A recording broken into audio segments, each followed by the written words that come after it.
Before you buy any property in Lagos, you definitely want to check out this video because I'm going to be sharing with you 7 key things you need to look out for before buying a house or land in Lagos. And this is especially for you if you're a Nigerian in diaspora or you are living in another part of the country and you're not able to come to Lagos physically to check out the properties. Well, this is going to be of importance to you, right? So before we get started, my name is Awele Emmanuel. I'd like to welcome you to the channel. This is Best Estate Investments, where we share you the very best real estate deals and educational content like this. So please hit the subscribe button and like this video, click the notification bell so that you don't miss out on our next videos. So now, without any further ado, let's get started with these 7 key things you need to look out for when buying property in Lagos, especially when you're not around to come check it out yourself. So now you are scrolling on YouTube, on Instagram, and you see a property, right? You see this land that you like and you want to go for it, right? So the first thing you need to do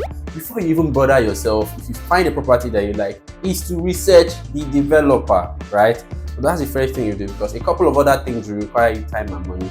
So you need to first know if it's even worth it, investing the time and money in going further down the transaction process for that property that you're interested in, right? So you need to research the developer, right? Who's this developer? Where is their office?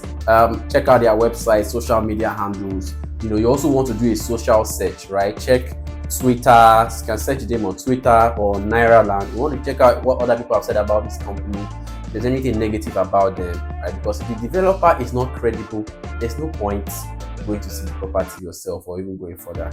So that's the first thing. You need to know if the developer of this estate is credible, right? You also want to research the founder of this property, right? So the founder, the main developer, right? What's their history? Where did they start from? Is their first company? Have they done other things in the past? What's their reputation like? So you need to check these things out, right? So that's the first thing you want to look out for before going further with any land transaction or house transaction that you see, right? So now let's move on to number 2, right? So now you want to confirm the status of the property, especially for land, right? This is especially for people who are buying land. You want to confirm the status of this land. Now, land has different status, right? Irrespective of the title. So the basic thing you want to check is if this land is free from government acquisition or not, right? Even if it's free from government acquisition, there are still different status of land and different statuses of land. For example, in a place like Ekpe now, there are different types. There's land that is zoned for agricultural use. There's land that is zoned for residential use, right? There's land that is zoned for forestry use, is meant to be preserved. There's also commercial, industrial use. So you want to find out what is this land zoned for, right? What's the status of this land? Is it free and what is it meant for? Residential, commercial, industrial, right? So that will also influence, the what you can do on the land and if you have any issues in the future, right? So for example, in a lot of people are buying agricultural land, a lot of people are buying forest land that is meant for forest, that is meant to be reserved as residential land, and they're going to end up having issues in the future. So you want to check the status of the land. So how do you do this, right? The easiest way is to request for the survey plan from the developer. So tell your realtor or tell the developer that they should send you the survey plan, right? So this is the easiest test to know if a company is even genuine, because if they don't have the survey plan to give to you, then don't even bother buying, right? So that should be like a never buy land that they don't have a survey plan of the estate, right? They are own, not the survey plan of the company that the family they got it from. They should have their own survey plan, right? So when you get the survey plan, you can now contact the surveyor to help you do what they call chatting. So they're going to check this survey plan and then go into the land registry in Alausa and find out the status of this land based on the coordinates. Where does it fall inside? Does it fall within a title? Does it not fall within a title, right? And all of that. So the next thing that you want to do, aside getting the survey plan, because people can also be funny, right? They can be mischievous and tell you that, oh, this is where the land is, and then give you the survey plan for somewhere else. So if you're not around, you can tell the realtor or tell the company that there are several apps that you can use to check coordinates, right? I'm going to put one up on the screen. So you want to tell them that they should go on the land, inside the land itself, and take the coordinates at 1 or 2 points. So what you can now use that information is that the surveyor can now check that those coordinates fall within that survey plan. That's how you can confirm that, where the land is on ground, it coincides with the survey plan. It falls within the survey plan. Right, so that's how you can verify that survey is genuine, and the land, where that land is actually where that document is for. Right, so those are the things that you need to do. So you can now you get the coordinates, get the survey plan, and give to the surveyor. Right, so the surveyor can now check that yes, the survey is authentic, the status of the land is good, and then the coordinate that was given actually falls within that survey plan. So they are giving you the real information.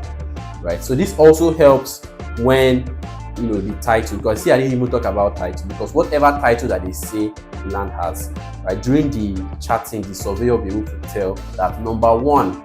So now when you get the title, when you have the title documents, right, we give you the C of O document or the likes, that information is in the land registry. So now number one, you can also get a lawyer, say there's a C of O governance consent, to verify the authenticity, right?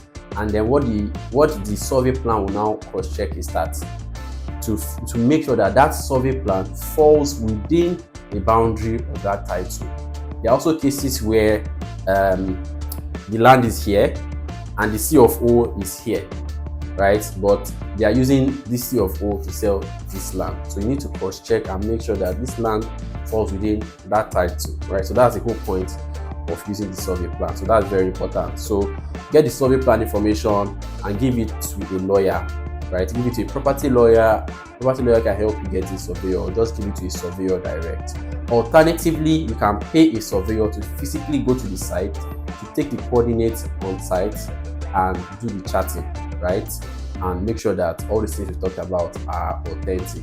And they'll tell you if the survey is real, if everything is on ground, is legit and belongs to them, right? And tallies with what is in their title documents. So those are the things that you need to do for the next step, right? To confirm the status of the land, the authenticity of the land, and to make sure that the location is what is in the title that they claim that they have. So now the number 3 thing you need to look out for is the title. Especially if you're buying a house, right? You want to check it, not just the title, the CAC of its governance consent. You want to check out the title document, right? So number 2 is what you will do first if you're buying land, but this number 3 is what you want to do next. Is what you want to do if you're buying a house, right? You would want to check, you want to place a lot of importance on the title document. So what do you want to look out for?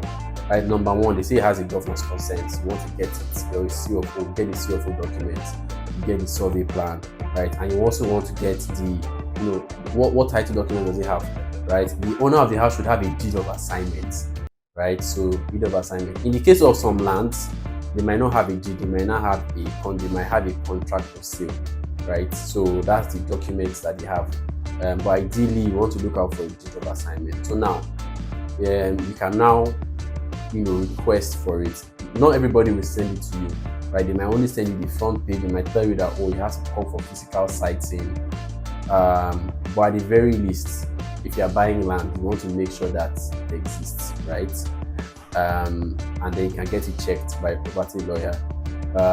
If you're buying a house, you want to get those types of documents, you give it to a lawyer to check. Another reason why this is very important if you're buying a house is that you want to make sure that the person that you're buying from has the right to transfer ownership to you. There are cases where the person that, the buyers are transacting with somebody who doesn't have the right to transfer ownership, right? And you end up buying and somebody else can lay claim to that property because the person who you paid money to and who signed your document is not the rightful owner, it's not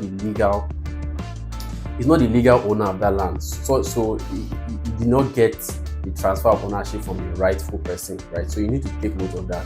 That's where your property lawyer comes in. So they will check the documents right from where they got it from, and they ensure that the person that you're buying from is a person who is the legal owner of that property, who has the right to transfer, right? There are cases where there might be more than one person who has rights. Maybe it's a husband and wife, maybe it's a family, and you have to make sure that those people are involved and they are going to be able to transfer the ownership to you if you should buy it, right? So it's very, very key so that you don't end up having issues in the future. You want to make sure that whoever you're buying from has the right to that land, and they have the right to transfer the ownership of that property to you. So number 4 is physical or virtual inspection, right? So now, if you're not in Nigeria, you can just do a virtual inspection, get more detailed video, maybe ask the realtor to go on site or request for a drive-through video, letting them show you how it is from the nearest landmark all the way down to the land, right? Or if it's a house, you can just go there and do like a live video call so that you can see it for real, right? So we can start with a virtual inspection. So now, why is virtual inspection coming up in number 4? If you're buying land, to be honest, the most important thing, you would have seen pictures or maybe videos of it, but there's no need spending resources sending somebody to the site or going there yourself if it is not authentic. So you just first need to just confirm that before taking that time to come all the way to the site, right? For something that is not going to be worth it, right? Or if you are sending somebody, you have to spend money on their transportation and all of that. So you're better off confirming that it is, the developer is credible and the status of the land is okay before you bother going further for the physical inspection, right? So you can just go ahead for the virtual inspection, right? So you go for the virtual inspection.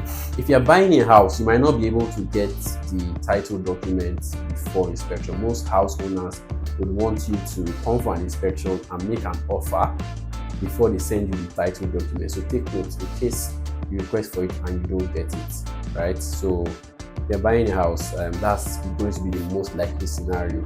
You do the inspection first, and then after the inspection, you make an offer. Then they send you the documents to check before you now proceed, right? So now, when you are doing your inspection, of course, you want to check out the location, the neighborhood, if it's okay for the goal you are trying to achieve, right?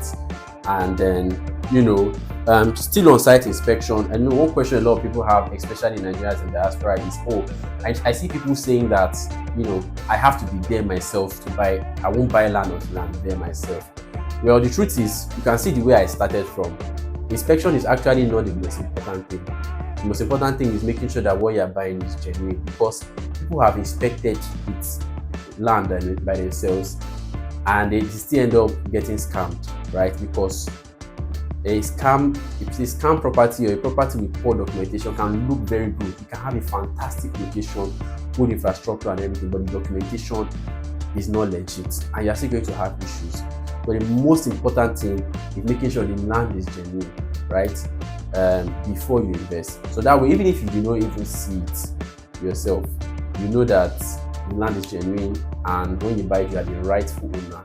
You will not have issues selling it in the future, or you will not have another person paying claim to what belongs to you.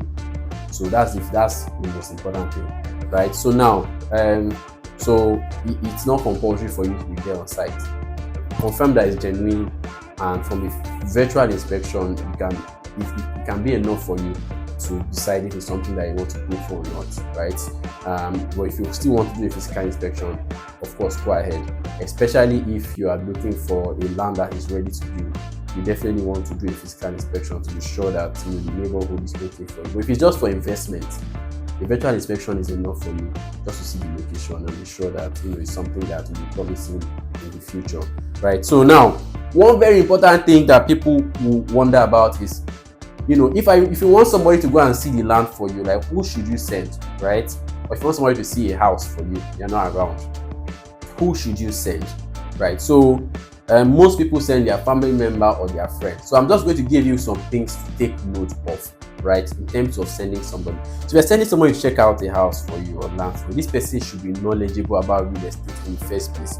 So a lot of people make this mistake, right? They send their brother, they send their sister, they send their family member or their close friend, and this person is not knowledgeable. If this person is not knowledgeable about real estate, the person will not be able to notice things that might be wrong.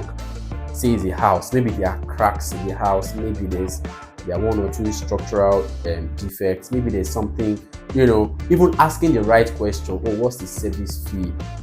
How's the power electricity situation in the area? Things like that, right? asking the right questions, making the right observations, so that they can give you good feedback that you can use to make an informed decision, right? These things are very important. So it's good for you to send somebody that is knowledgeable about real estate, so that they can give you reliable feedback. A lot of people just make this mistake and just send somebody that they can send, and they just look around and they are not able to give good information, because they don't really understand real estate. They don't know what to look out for, right?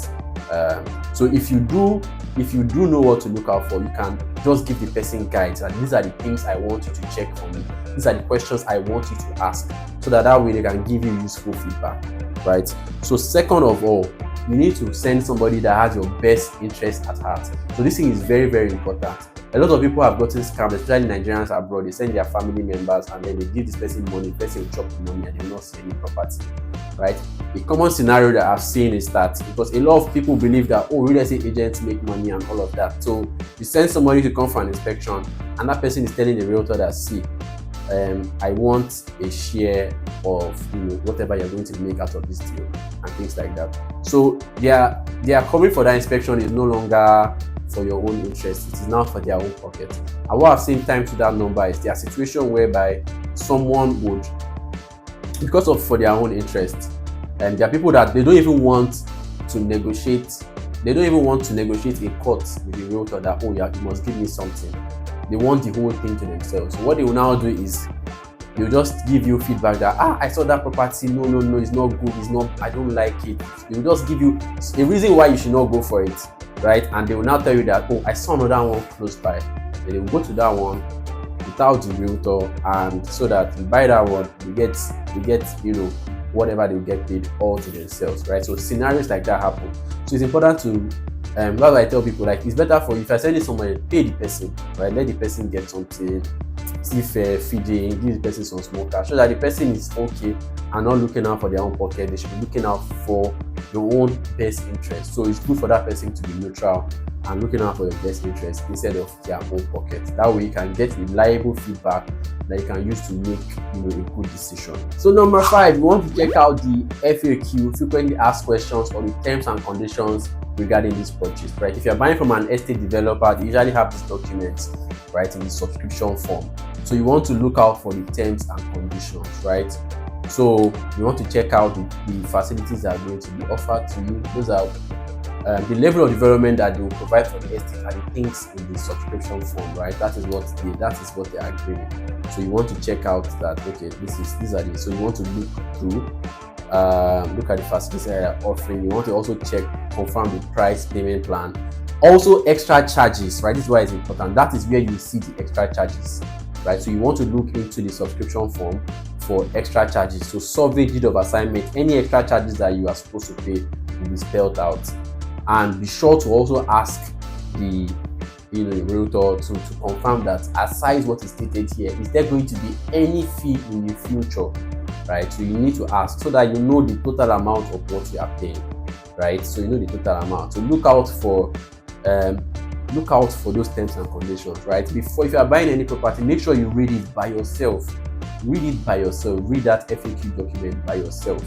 If there's anything you don't understand, ask your realtor to clarify. So read it yourself, so that you understand the terms at which you are agreeing to, right? So you want to check out what the estate is offering you. You want to check out that every information you have been told before is correct. You want to also check out like I said, the extra charges, the price, the payment plan.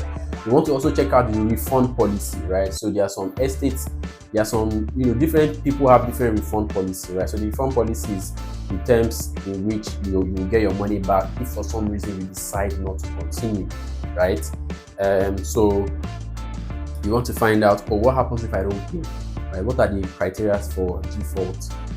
You want to also find out, right? So if I want to get my money back, what percentage of my money back would I get? So now, if you want to get your money back, the industry standard is between 20 to 40%.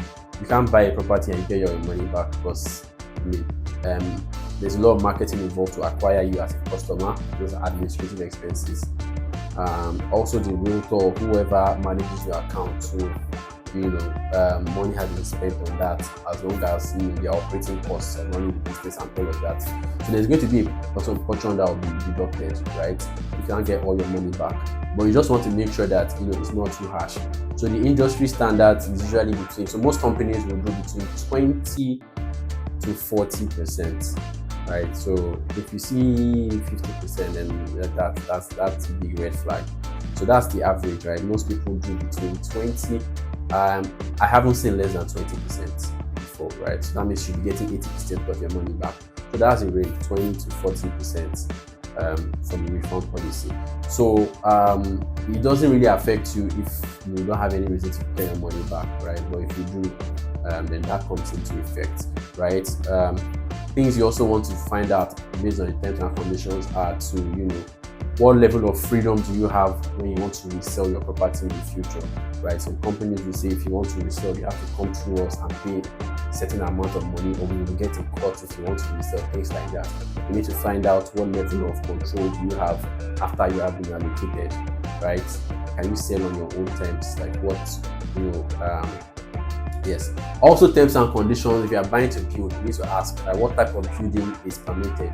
You need to think about what kind of structure. If you are buying in an estate and you want to build in the future, right? So you need to think of what kind of structure would I want to build, and is it going to be permitted, right? So you need to ask that beforehand so that you will know if it's something you want to pursue or not. You don't end up buying land in a place where you will not be allowed to build what you want to build. So things like that. So at this point,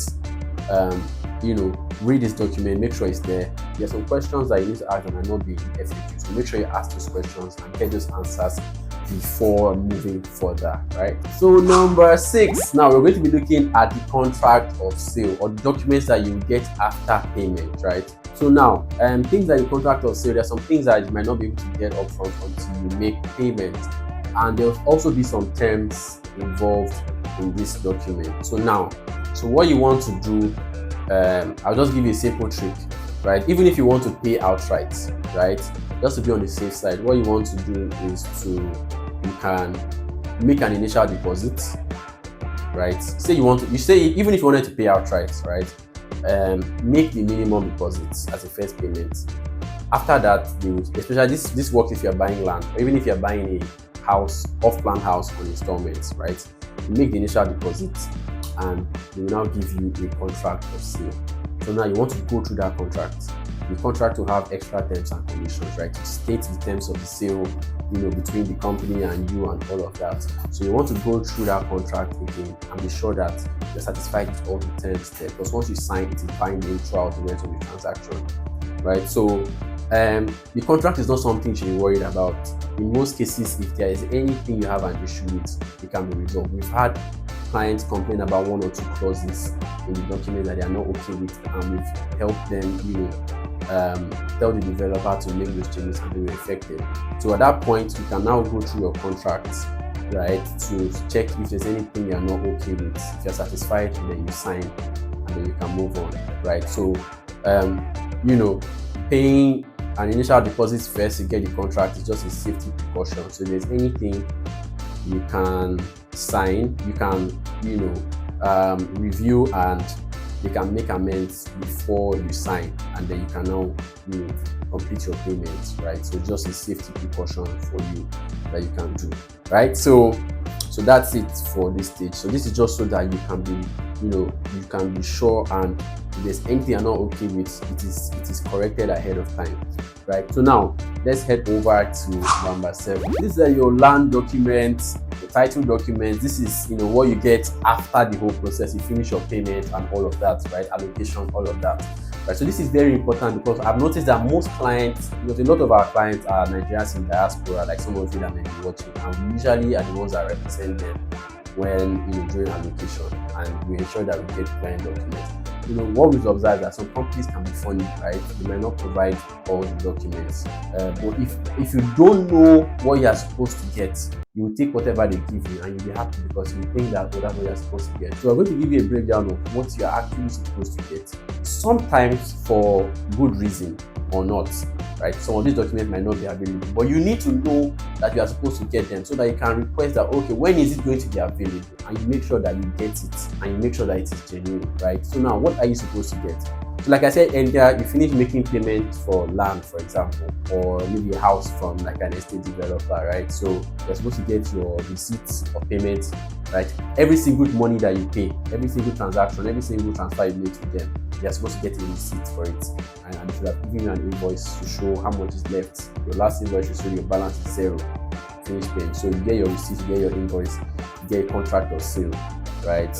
You get a contract of sale. That's at the beginning. Then when you are done, they give you an allocation letter showing you where your plot is within the estate. They give you a survey plan, it should be registered, right? So you need to be sure. If you pay for survey, you need to be asked them at the beginning, this survey you are paying for, is it registered or provisional? Because there are two types. So if you are paying for a registered survey, you paid for a registered survey, make sure that the survey they give you is registered, right? And you get a deed of assignment. Deed of assignment is a transfer of ownership documents I said earlier. So the survey and deed, those are the very, very important documents. Without survey and deed, you don't have land. And I'll tell you why, right? So you buy land in an estate, right? And you say, oh, I have land here, I'm a landlord. Oh, congratulations. Where exactly is your land within that estate, right? Where? Because you're not the only one that has land, the other people that, so your own that you bought, where is it? That's what the survey plan is for. We'll have another video where we'll go into details about what's inside this document. Because your survey plan that will tell you where exactly within this estate your land is. Because the estate will have an estate layout. The allocation letter will carry you, they divide it into blocks and plot number. So you have like, oh, block this, plot this. So now that will now tell you that, okay, in this block, this plot number, this is where your land is, right? Yeah, so your survey plan will now have the coordinates, the size of that land, the length and breadth in meters, and you see the shape of the land as well, right? And then yeah, if it's registered survey, you should carry your name. Your survey should carry your name on it as well.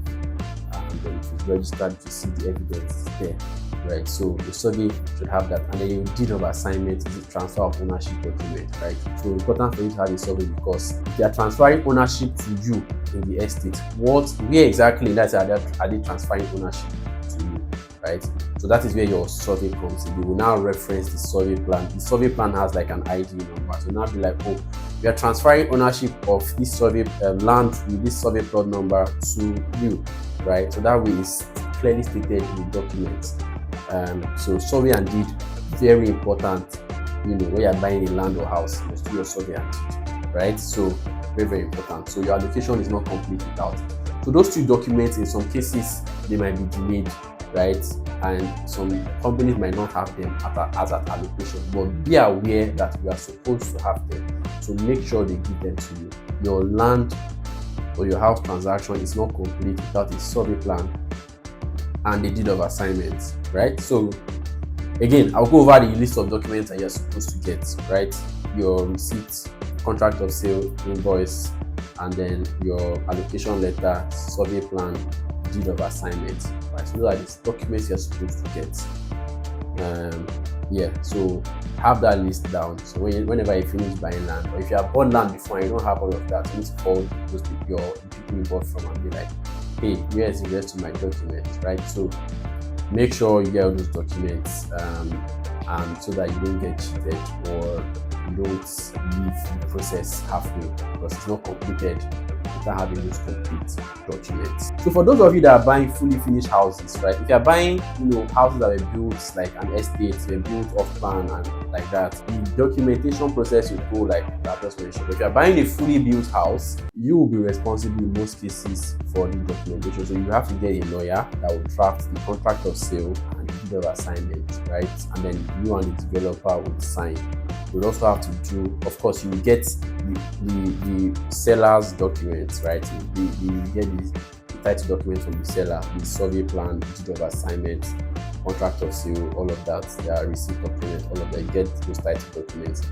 And then you can now perfect the document. There's something they call perfection of title, right? So that means you are making the title in your own name, right? So that's something your property lawyer can help you do. Plan to do the survey and the deed of assignment in your own name, and you can now register it, right? So that you do if it's a house that has a governor's consent, you can now do it in your own name, right? So that's the way it would work. So in most cases, you're buying a fully finished house, you will be the one, your lawyer will be the one to draft the documentation, right? And then you and the seller of the house will sign. And after that, then you can take possession, right? After that, you can take possession of the land, right? So those are the things that you need to know as regards land documentation. Just a summary of what you need to know before buying a land or a house. So there you have it, right? So I'm sure you've learned a whole lot from this. Very important things we discussed here. These 7 key points you need to take note of before you buy any property in Lagos or in other parts of Nigeria. So there might be slight variation depending on if you're looking outside of Lagos, but the process is still very similar. And these things that we mentioned are also very important. Now, and this sounds like a lot. It sounds complicated. There's so many things to think about. But here, that is why we have realtors, and that's why we are here, right? So in this company, this is Best Investments in Real Estate Brokerage, right? So what we do very well is to help reduce all this stress and take away this burden from you, because we ensure we do all this due diligence before listing any property on our channel or any other platform. So that way you can make an informed decision and you can be sure that you are getting something that is genuine and that has been verified. So you can save you from all of this headache by doing our due diligence, because we do that before we market any property. And how do we do that? In our team, we have a legal consultant, a property lawyer, a law firm, right? Property lawyer who owns a law firm. On our team, we also have a surveyor, very experienced surveyor as well, so on our team, and they help with our due diligence. So the approved properties we want to promote, we send it to them. After they check it and it's good to go, before we put it out there for you to come and buy, right? So that's how we do it, and that's why we have clients that don't have issues, right? Because we make sure we do our due diligence. So you can be sure if you see a property on this channel, before you make payments, right, we ensure that. So if you see a property on this channel, you can be sure that it is genuine. Also, so if you see a property on this channel, you can be sure that it is genuine. And if there's anything, especially sometimes you might want to do your own.